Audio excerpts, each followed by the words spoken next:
एक बार फिर से मैं शहीद स्मारक पर अभी खड़ा हूँ और शहीद स्मारक से चूँकि मेरा अब काफ़ी अच्छा खासा रिश्ता हो गया है कि मैं आए दिन शहीद स्मारक पर ज़रूर आता हूँ, क्योंकि ये वो जगह है, यहाँ पर तमाम तरह के आंदोलन होते हैं सरकार से अपनी मांग मांगने के लिए, चाहे वो कोई संगठन हो या पॉलिटिकल पार्टी हो या संविदा कर्मी हो या बेरोजगार हो या जिस प्रकार के आंदोलन होते हैं या समाजों के आंदोलन हो, आदमी यहाँ आकर अपना आंदोलन करते हैं। और चूँकि आंदोलन इन्वेस्टिगेशन मीडिया कवर प्राथमिकता से करता है, जनता की आवाज़ को उठाता है, जनता का चैनल है, इसलिए फिर हम भी शहीद स्मारक आते हैं और लगभग रोज़ाना शहीद स्मारक आते हैं और फिर शाम तक हम यहीं रहते हैं और उसके बाद हम जहाँ जाना होता है जाते हैं।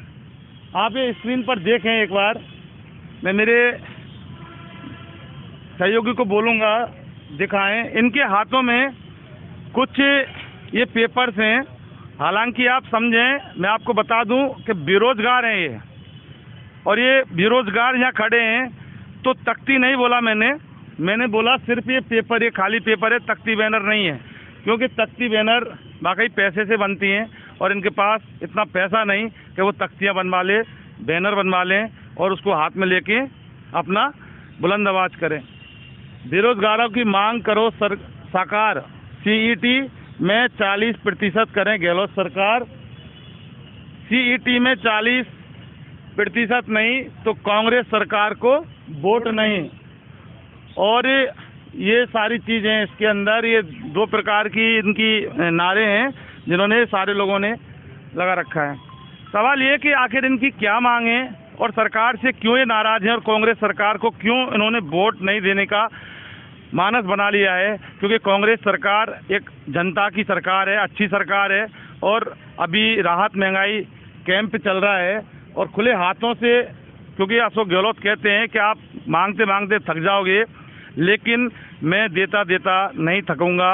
तो आखिर आपकी नाराज़गी गहलोत सरकार से इस तरह से क्यों है कि वो अच्छी सरकार है, जनता की सरकार है? आप बताएं, आपका नाम क्या है और आप इस यूनियन के अंदर क्या हैं? मैं मनोज मीणा, राजस्थान युवा शक्ति एकीकृत संघ का अध्यक्ष हूँ और आज हम तमाम बेरोजगार साथी शहीद स्मारक पर पहुँचे हैं। जैसे सर कह रहे थे कि मेरा पुराना नाता है, मेरा भी यहाँ शहीद स्मारक से बहुत लंबा समय से नाता रहा है, लगातार मैं यहाँ प्रदर्शन करता रहता हूँ। और जो अभी हमारी जो मांग है वो सीईटी भर्ती को लेके है। अभी कह रहे थे सर सरकार से नाराज़गी क्यों है, सरकार महंगाई राहत के नाम से कैंप चला रही है। तो मैं माननीय मुख्यमंत्री अशोक गहलोत जी से कहना चाहता हूँ, आप गांधीवादी हो, संवेदनशील हो, तो बेरोजगारों को राहत आपसे कम मिलेगी। बेरोजगार राहत चाहते हैं कि सीईटी भर्ती में 40% की मांग को मानते हुए आप बेरोजगारों को राहत दो। अगर हम बेरोजगारों को राहत नहीं देते हैं तो ये बेरोजगार 2023 में आपकी सरकार को राहत दे देंगे और फिर उसका खामियाजा आपको भुगतना पड़ेगा। तो हमारी मांग है कि जो 40% सीईटी में हम कर रहे हैं लगातार, कि इसको सरकार माने, क्योंकि बहुत सारे बेरोजगार साथी हैं जो लगातार कई सालों से तैयारी कर रहे थे। जब उन्हें पता लगा कि गवर्नमेंट एक सामान्य पात्रता एग्जाम लेने जा रही है और उस एग्जाम की इन्होंने घोषणा करी बहुत कम समय पहले, और घोषणा होने के बाद में इन्होंने एक नियम बना दिया कि हम 15 गुना अभ्यर्थियों को लेंगे। उसके अंदर पटवार भर्ती भी है और उसके अंदर जूनियर अकाउंटेंट की भर्ती है, उसके अंदर राजस्थान पुलिस की भर्ती है। अब राजस्थान पुलिस का जो जवान होता है वो फिजिकली तो स्ट्रांग होता है, लेकिन जो चीज़ें और होती है उनमें 19 में उन्हें दिक्कत रहती है। लेकिन अब राजस्थान पुलिस की 7000 जैसे वैकेंसी आएंगी, जूनियर अकाउंटेंट की 10 सालों में वैकेंसी आई है 5000। लेकिन दुर्भाग्यपूर्ण ये है कि ना तो पुलिस में जो योग्य है फिजिकली जो साथी सक्षम है, ना तो उन्हें मौका मिल पाएगा 15 गुणाओं के कारण से, और ना जूनियर अकाउंटेंट में जो 10 साल से राह देख रहे थे। एक कॉमर्स का विद्यार्थी कॉमर्स लेता है तो वो सोचता है कि मैं अकाउंटेंट बनूंगा, लेकिन गहलोत सरकार ने कहीं ना कहीं उनके सपनों पे पानी फिरने का कार्य किया है। क्योंकि जूनियर अकाउंटेंट में जो सिलेबस होता है कॉमर्स का, वो सीईटी के पेपर में बिल्कुल भी नहीं था। पूरा जीके बेस्ड पेपर हुआ और पूरे पेपर में इस प्रकार देखने को मिला कि जो जूनियर अकाउंटेंट के साथी है उन्हें समय कम मिला, ना तो उनका कोई सिलेबस था, और भी तमाम भर्तियों को लेके इन्होंने नियम बना दिया कि हम 15 गुना लेंगे। अब जो तमाम राजस्थान के बेरोजगार युवा है उनको सीईटी के 15 गुनाओं का खामियाजा भुगतना पड़ रहा है। ये सीईटी 15 गुना है जो राजस्थान के बेरोजगारों को बर्बाद कर देगी। तो हम मांग कर रहे हैं माननीय मुख्यमंत्री जी से, वो कहते हैं कि मैं देते देते नहीं थकूंगा। तो माननीय मुख्यमंत्री अशोक गहलोत जी, हमारी मांग है कि हम बेरोजगारों को 40% की मांग को मानो और हमें राहत दो। आप महंगाई से तो राहत जनता को कितनी मिल रही है कितनी नहीं वो तो मेरे को नहीं पता, लेकिन इन बेरोजगारों को जरूर राहत नहीं मिल रही है।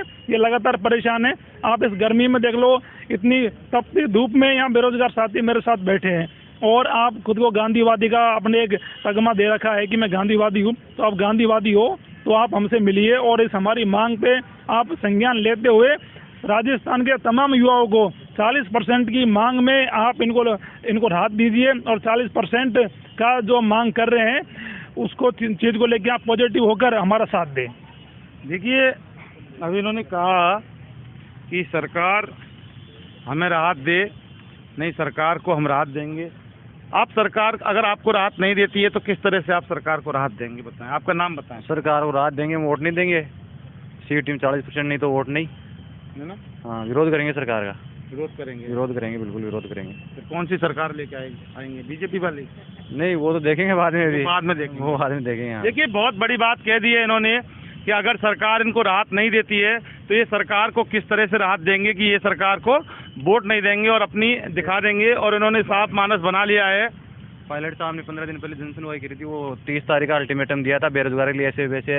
अब वो कानापूसी कर लिए दिल्ली जाके और साइलेंट बैठे हैं। चलो, पायलट साहब की कोई बात नहीं है, पायलट साहब की सरकार नहीं है, सरकार अशोक गहलोत की है। तो अशोक गहलोत की सरकार है, मुख्यमंत्री अशोक गहलोत हैं, वो ही इनका निदान करेंगे। कि पायलट साहब के पास इनका कोई निदान नहीं है, क्योंकि उनका खुद का उनका ही निदान उनके ऊपर नहीं हो रहा है।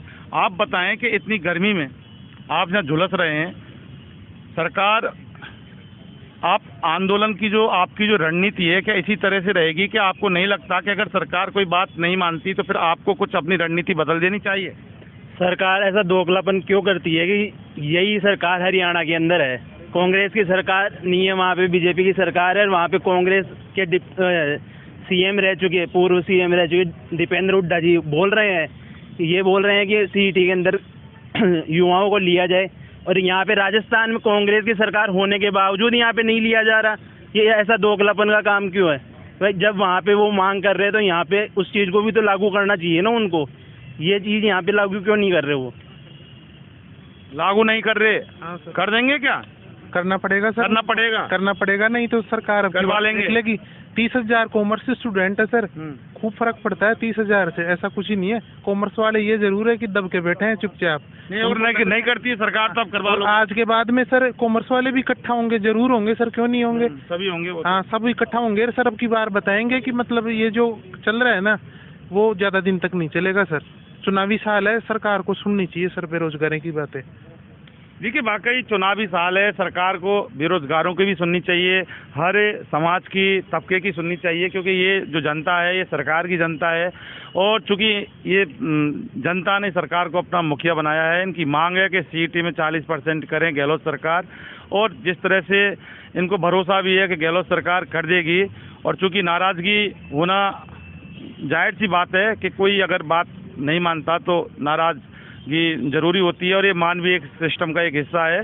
लेकिन चूंकि इनकी जो मांग है ये उसको लेकर आज शहीद स्मारक धरने पर बैठे हैं और इनको उम्मीद भी है कि गहलोत सरकार इनकी बात मानेगी। और अगर नहीं मानेगी तो फिर किस तरह से राहत देंगे वो गहलोत सरकार खुद देख ले।